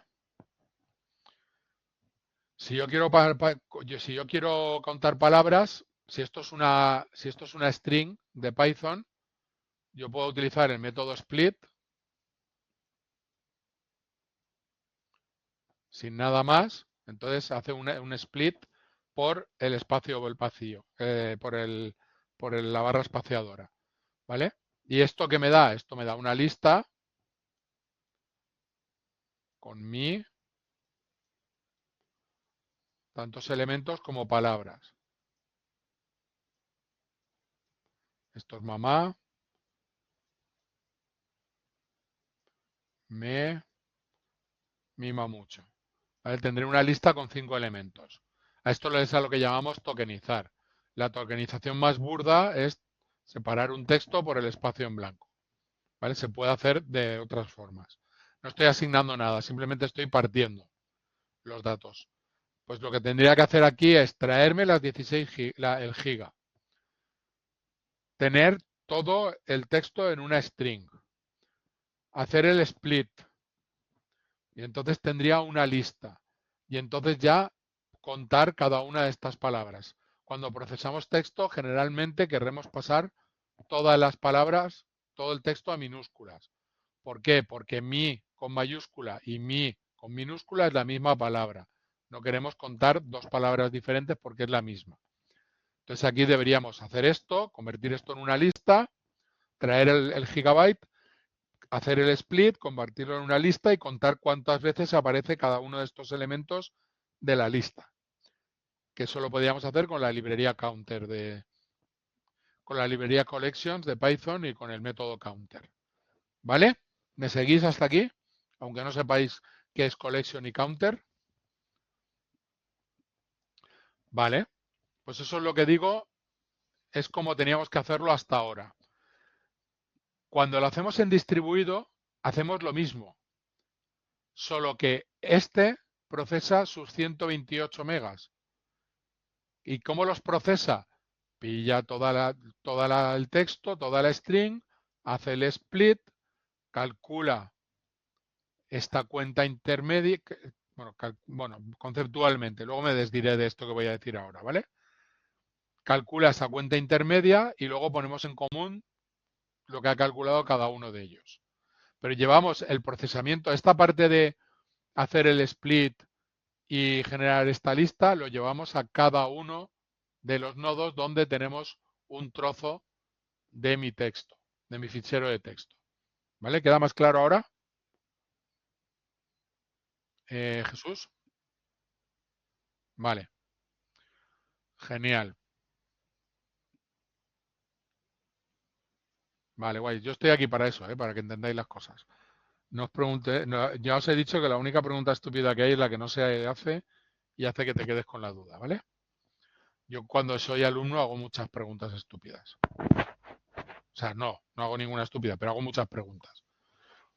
Vale, pues esta es la idea, estas son las ideas principales que tenemos. ¿Vale? El scale out, la escalabilidad perfecta, asumir con naturalidad que las cosas fallan, llevar los datos, el procesamiento donde están los datos y esconder todas estas problemáticas a los pobres programadores. Vale, entonces esto funciona básicamente, lo podemos programar en Java, en C++, en Python. Nosotros vamos a centrar en Python, ¿vale? Por simplificar y la actividad pues la podéis hacer en Java si queréis, pero si la hacéis en Python pues también bien. Yo preferiblemente Python, ¿vale? Y lo que vamos a hacer es definir estas dos funciones, la operación map y la operación reduce. ¿De acuerdo? La operación map generalmente la vamos a utilizar para leer datos y preparar los datos de forma que luego se puedan agregar, y la operación reduce lo que va a hacer es agregar los datos. Retomando el tema del word count, de contar palabras, y me voy a la misma transparencia. El mapper, el mapper que haría aquí, leería, el map que haría, leería la cadena de texto y emitiría tuplas de la forma palabra 1 al reduce. ¿Y el reduce qué haría? Pues tomaría todas las tuplas mi y sumaría sus valores. Como cada palabra solo la contamos una vez, por eso ponemos un 1, lo que haría es recibir todas las tuplas mi y contar cuántas hay. Para contar cuántas hay, ¿qué hace?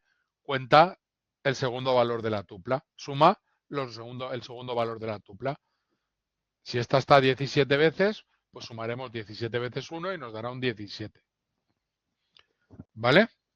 En la función reduce es donde vamos a hacer las agregaciones.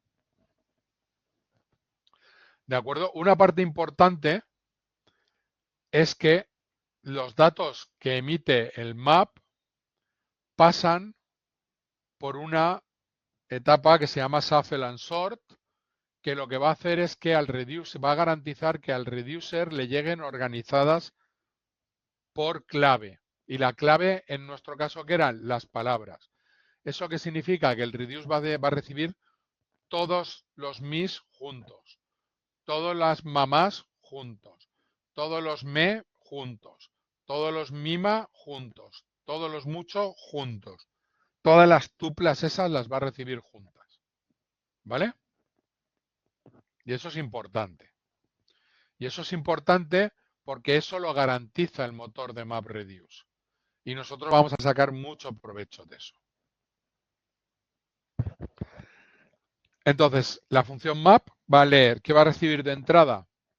Pues, por ejemplo, podemos recibir líneas de texto, ¿vale? Y que el valor sea toda la línea de texto. Procesamos de alguna manera y emitimos claves valor con otra clave que no tiene por qué ser la misma clave. Esta clave podría ser línea de texto 0, la 1, la 2, la 3. Y nosotros vamos a producir otras claves en función del problema que queramos solucionar. En un word count, la clave que va a ser la palabra. El valor que va a ser un 1. ¿De acuerdo? Y básicamente vamos a parsear la información. Y esta clave puede ser perfectamente y generalmente es diferente de aquí. Imaginaos que leemos un registro de un contador, de un sensor de temperatura y que el sensor de temperatura, el registro incluye la ubicación donde está puesto el sensor, el día, el mes, el año, la hora, el minuto, el segundo y la temperatura que registra. Si queremos hacer ubicación, día, mes, año, hora, minuto, segundo y temperatura. Todo esto es lo que recibimos de nuestro sensor. Y eso es lo que va a leer el map. ¿Vale? Si queremos calcular la temperatura máxima por año, el map que va a emitir. Lee todo esto que va a emitir aquí. Tiene que emitir una clave, una tupla clave valor. Si quiero calcular la máxima temperatura por año, ¿qué tengo que poner aquí como clave? El año y la temperatura como valor. Si quiero calcular la máxima temperatura por mes, sin importarme el año, en vez del año, la clave será el mes. Si quiero calcular la máxima temperatura por año y mes, por mes y año, ¿cuál será mi clave?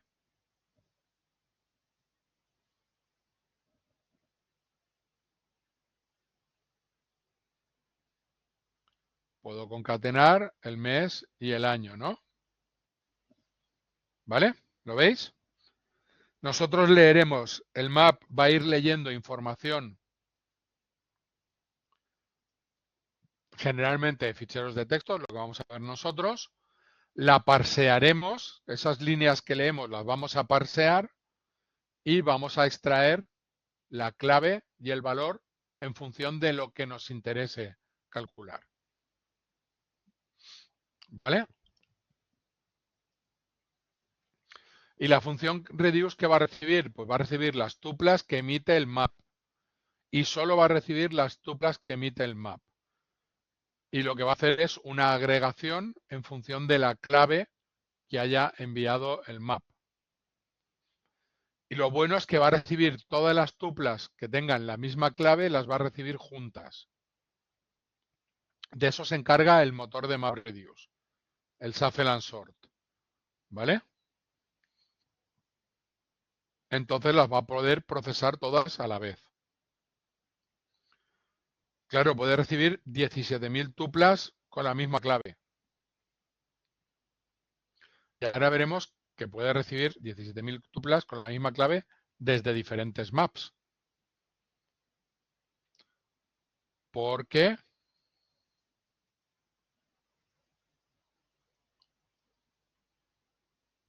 aquí tendremos un map corriendo en cada uno de estos nodos. Y cada map va a estar emitiendo tuplas clave valor. Y en algún sitio tendremos un reduce que estará recibiendo las tuplas de los 8 nodos. Y ese reduce procesará las claves por orden. Más de una tupla, no, recibes una tupla. Lo que pasa es que la tupla, la clave, la puedes complicar todo lo que quieras. Pero es una tupla clave valor. Y sí que se pueden enviar tuplas de más de dos elementos, que creo que es lo que estás diciendo, ¿no?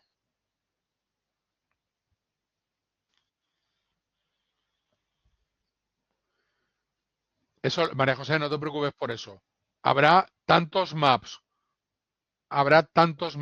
como trozos de información tenga y tantos reduce como el motor de MapReduce decida poner. Pero iremos a eso. Pero habrá al menos un map por cada bloque por cada trozo de información que tengamos en un nodo diferente.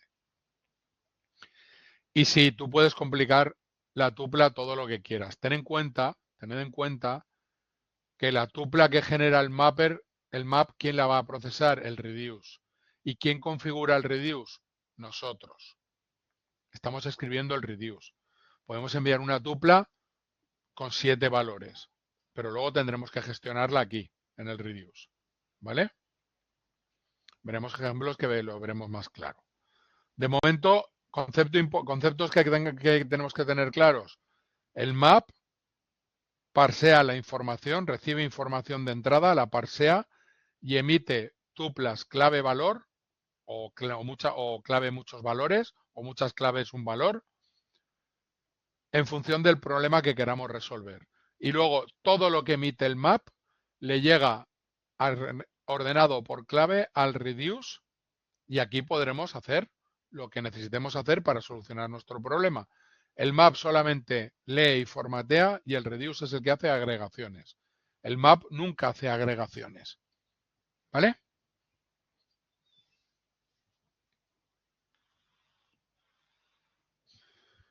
Esto es un ejemplo sencillo de word count. Sí, a los que programáis os va a romper la cabeza porque es una forma diferente de hacer las cosas. Y a los que no, pues también os va a proporcionar una visión interesante. Esto es un ejemplo simple, el word count, que ya os he dicho que es nuestro Hello World. ¿Qué hace el map? Recibe una clave y un valor de tipo string. ¿De acuerdo? La clave que contiene, pues el nombre del documento, el número de línea, me da igual porque me voy a deshacer de ello. Y el valor que contiene una línea. ¿Vale? ¿Qué hacemos? Para cada palabra que esté en el valor, que esté en mi línea, voy a emitir la palabra y un 1. Lo que estaba contando antes, mi 1, mamá 1, me 1, mima 1, mucho 1. ¿Vale?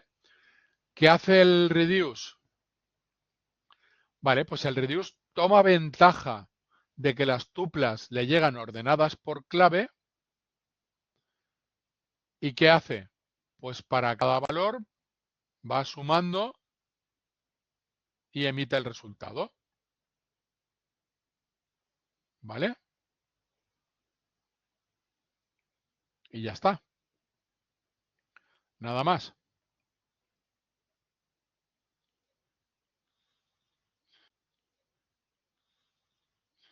Por ejemplo, para que verlo visualmente, nosotros tenemos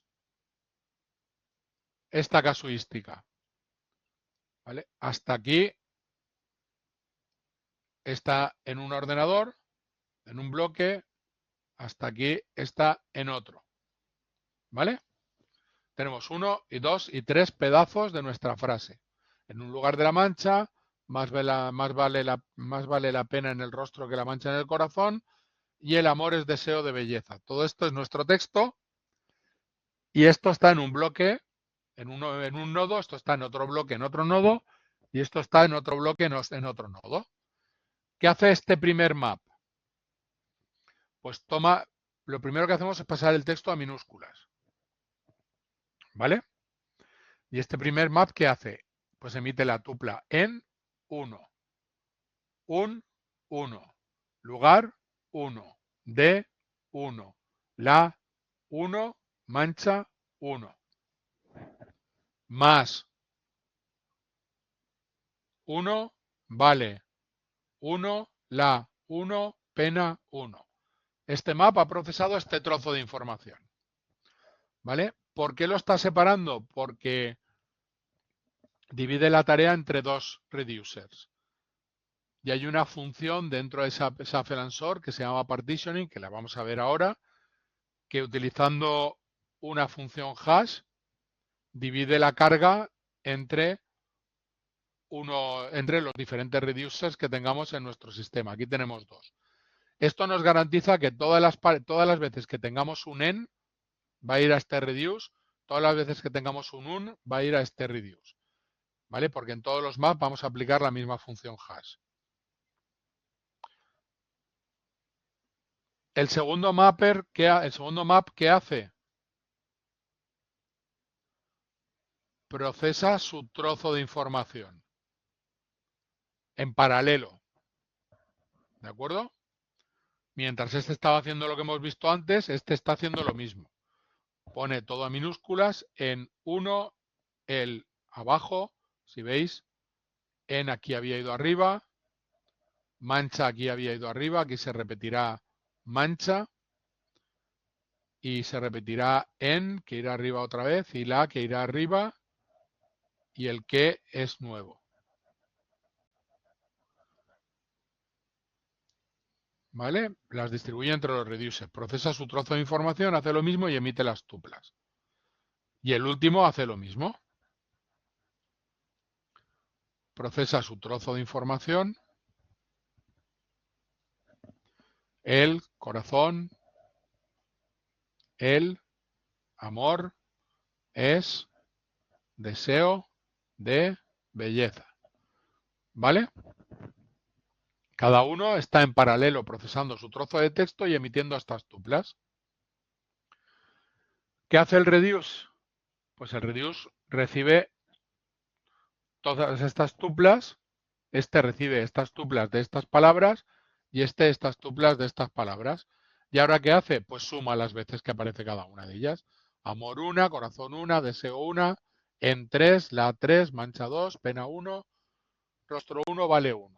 1, 2, 3, 1, 1, 1, 1. Y ya tenemos nuestras palabras contadas. ¿Vale? Conceptualmente lo tenemos claro.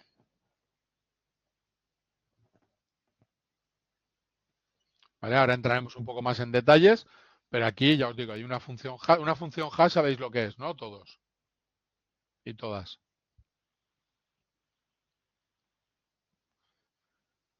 Vale, una función hash es una función que le damos de entrada la palabra y nos devuelve un número asociado. ¿Vale? Entonces, si tenemos dos reducers, ¿cuál es la forma más sencilla de repartir la carga? Pues a mí me devuelve, para la palabra amor, la función hash siempre me va a devolver el mismo número. Siempre, siempre, siempre. Si me da 187,425, la próxima vez que aparezca amor me va a dar 187,425. Igual. Si quiero dividir entre dos reducers, ¿qué hago? Pongo la palabra, le aplico la función hash, me devuelve un número. Miro si es par que lo envía a este reducer, y si es impar, que lo envía al siguiente. De esa manera nos aseguramos, como aplicamos la misma función hash en todos los maps, nos aseguramos de que todas la misma palabra siempre vaya al mismo reducer. Que amor nunca vaya una vez aquí y otra aquí. Que todo el amor se lo quede este reducer y este se queda toda la belleza. Entonces han hecho un reparto más o menos equitativo. ¿Vale? Es una estrategia simple, pero en promedio sí que garantiza que se reparta la carga de forma equitativa. ¿Vale?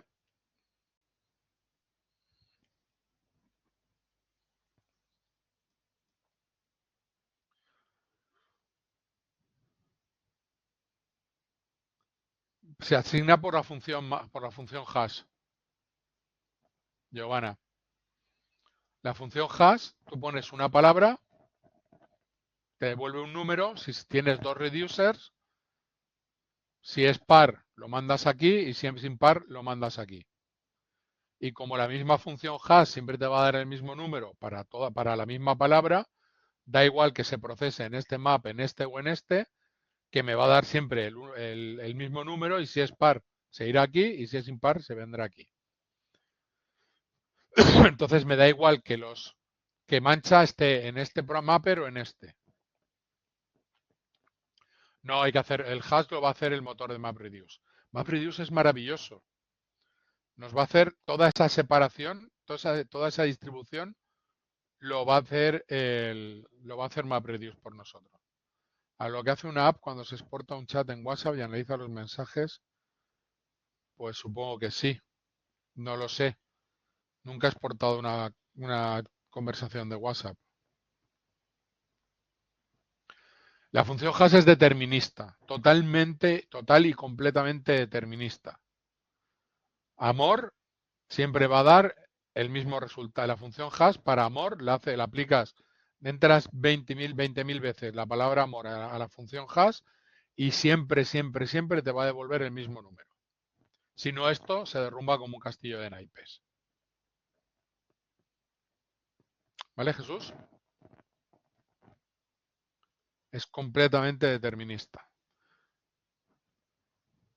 Y esta es otra visión de qué es lo que está pasando. Nosotros tenemos un programa, ¿vale? Que queremos hacer un MapReduce. El número que genera es el mismo cada vez que pones la misma palabra, sí. Es un número diferente para cada palabra, pero es el mismo cada vez que pones la misma palabra. ¿Sí, Daniel?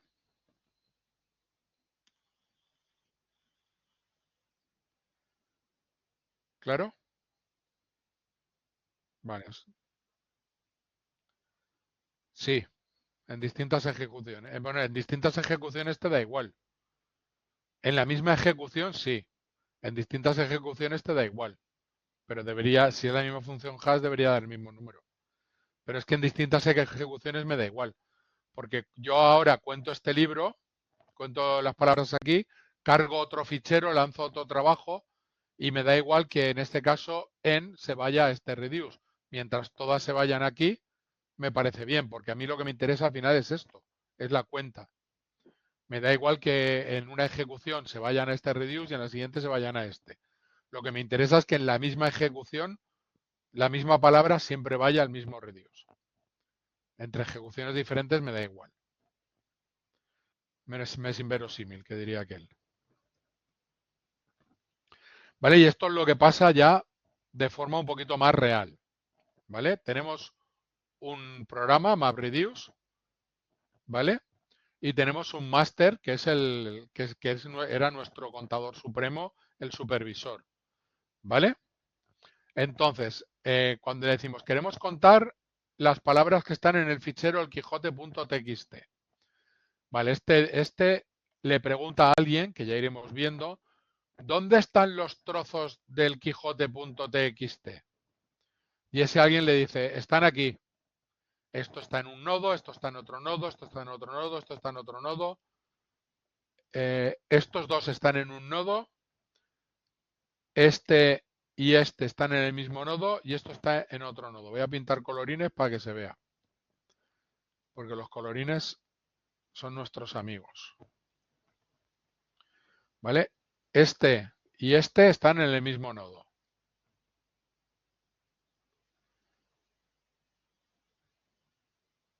Este y este están en el mismo nodo. Y este está en otro nodo. Te voy a poner otro color porque eso no se ve. Y esto está en otro nodo. ¿Vale? Entonces, ¿qué dice? A ver, tú, nodo 1, tú tienes dos trozos del texto que quiero procesar. Levanta un map ahí y empieza a trabajar.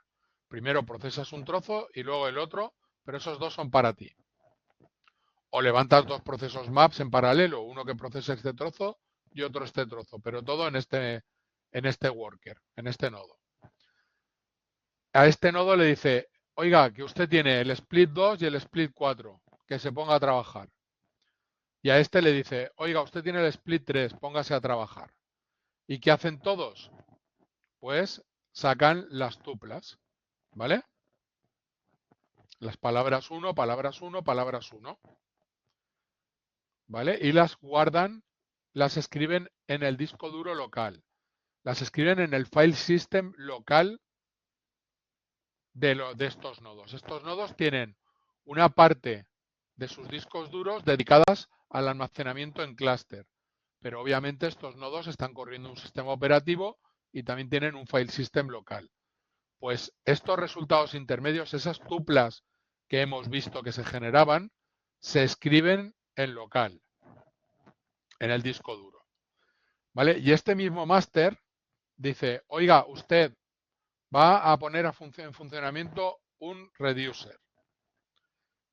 Y usted va a poner en funcionamiento otro reducer para hacer la cuenta.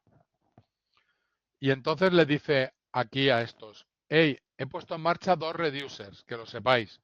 Tenéis que dividir la información entre dos reducers, ¿vale? Venga, vale. Estas tuplas que se han escrito se empiezan a mandar a los reducers utilizando la función hash, pues unas irán aquí y otras irán aquí.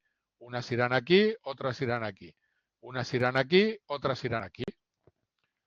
Este nodo, cuando tenga la información que han enviado todos los mappers, se pondrá a hacer la cuenta parcial, la cuenta total. Unirá las cuentas parciales para hacer la cuenta total y escribirá un fichero en el clúster.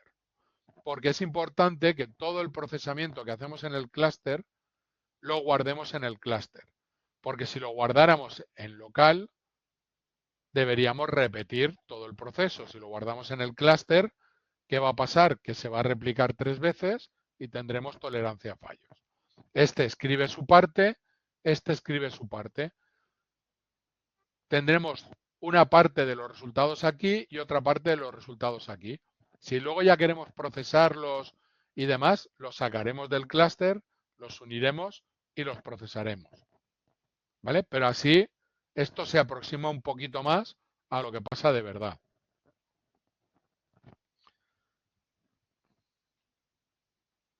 ¿Bien? Si queréis lo dejamos aquí y seguimos el...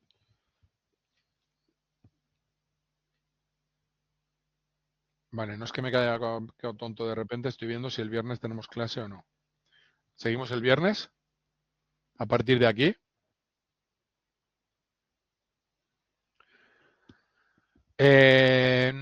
No necesariamente. No, ya no sería un reduce. Ya no sería un reduce. Esto ya son ficheros escritos en el clúster.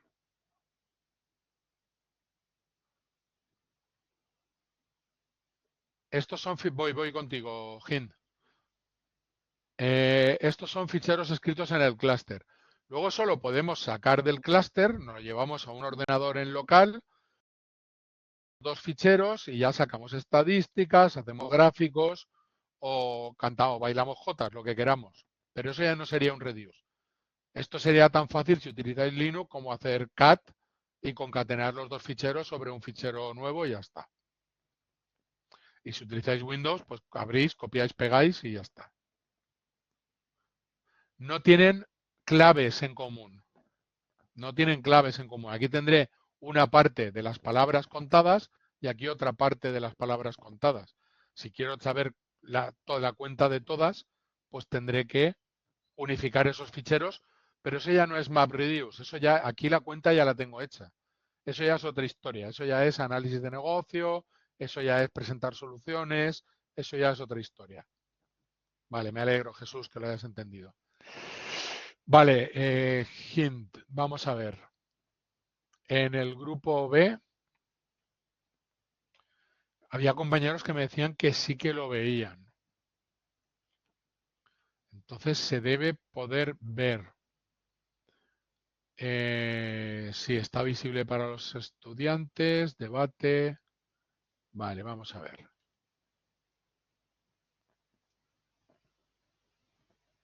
Gil, puedes entrar y salir, puedes salir y entrar otra vez, porque el foro está visible, hay dos grupos, y yo entro y estáis asignados a los grupos.